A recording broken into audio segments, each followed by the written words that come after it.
शहर में एक खुशहाल परिवार रहता था। उस परिवार में पति पत्नी और उनकी एक प्यारी सी बेटी शिवानी थी।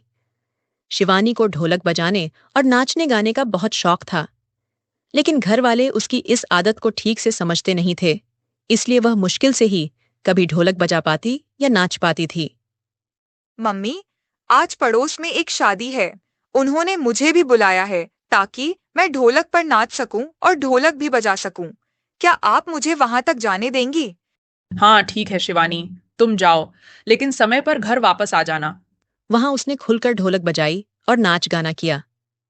ये देखकर उसे बहुत खुशी हुई और फिर वह रोज उसी वक्त घर से बाहर निकलने लगी। लेकिन उसके पिता को यह सब बिल्कुल भी पसंद नहीं था। क्या बात है? आजकल शिवानी बहुत बार जाने लगी है। जी, मैं ध्यान देती हूँ। आज मैं उसको समझा दूंगी। शिवानी, तुम्हें मैंने कितनी बार कहा है ना, अपने पापा के आने से पहले घर आ जाया करो। अब तुम्हारे पापा ने तुम्हारा बाहर जाना ही बंद कर दिया है। अब तुम कहीं नहीं जा सकती। जाने देंगी? लेकिन माँ, मैं तो बस ढोलक पर जाने जाती हूँ। मुझे ढोलक पर जाना बहुत पसंद है। आप प्लीज पापा को बोलिए ना, वो मुझे जाने दें। उन्होंने उसे रोकने की कोशिश की, लेकिन शिवानी उनकी बातों को मानने से इनकार कर देती रही। फिर एक दिन शिवानी बिना बताए घर से चली गई और वापस नहीं आई। माता पिता इस घटना से बहुत शर्मिंदा हुए और उन्होंने शहर छोड़कर हमेशा के लिए जाना तय किया। तब से रात के 12 बजे पुराने घर से ढोलक की आवाजें आने लगीं।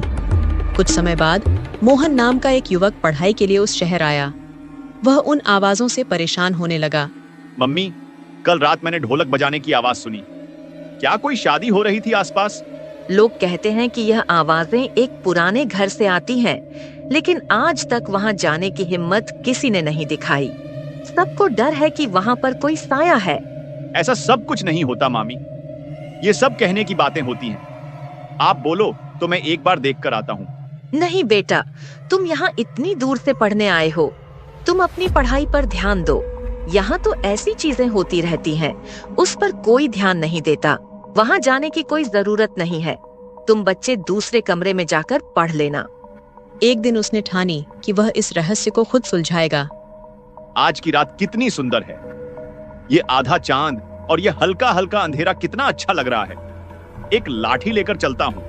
पुराने खंडहर घर के अंदर जाते ही उसे ठंड महसूस हुई और तेज हवाएं चलने लगीं। क्या मुझे कोई बताएगा यहाँ हो क्या रहा है? किसको ढोलक बजाना इतना पसंद है? कोई है क्या? कमरे के अंदर जाकर उसने एक औरत को ढोलक बजाते देखा। क्या तुम वही हो जो ढोलक बजाते हो? मैं सिर्फ तुम्हारी ढोलक की आवाज के बारे में जानने आया था। मुझे पता करना था कि ढोलक कौन बजाता है। वह औरत कोई और नहीं बल्कि शिवानी थी, जो अब एक चुड़ैल बन चुकी थी। शिवानी ने मोहन को अपनी कहानी सुनाई। मैं एक समय में इस शहर की एक सामान्य लड़की थी। मेरा नाम शिवानी था। मैं ढोलक बजाने के नाम पर रोज उससे मिलने जाती थी, लेकिन वो मुझे धोखा दे रहा था। एक रात उसने मेरी आत्मा को काला जादू करके इस घर में बंद कर दिया। जब तक मेरी आत्मा को शांति नहीं मिलती, मैं यहाँ ढोलक बजाती रहूंगी। मोहन को शिवानी की पीड़ा समझ आती है। वो पूछता है, क्या मैं तुम्हारी मदद कर सकता हूँ? अगर तुम उस जादूगर को खत्म कर दो तो मुझे मुक्ति मिल सकती है। जंगल के बीच जादूगर का घर, काली ऊर्जा से भरा माहौल। तू मुझसे भिड़ेगा? तुझे कोई नहीं बचा सकता। तेरी काली विद्या आज खत्म होगी।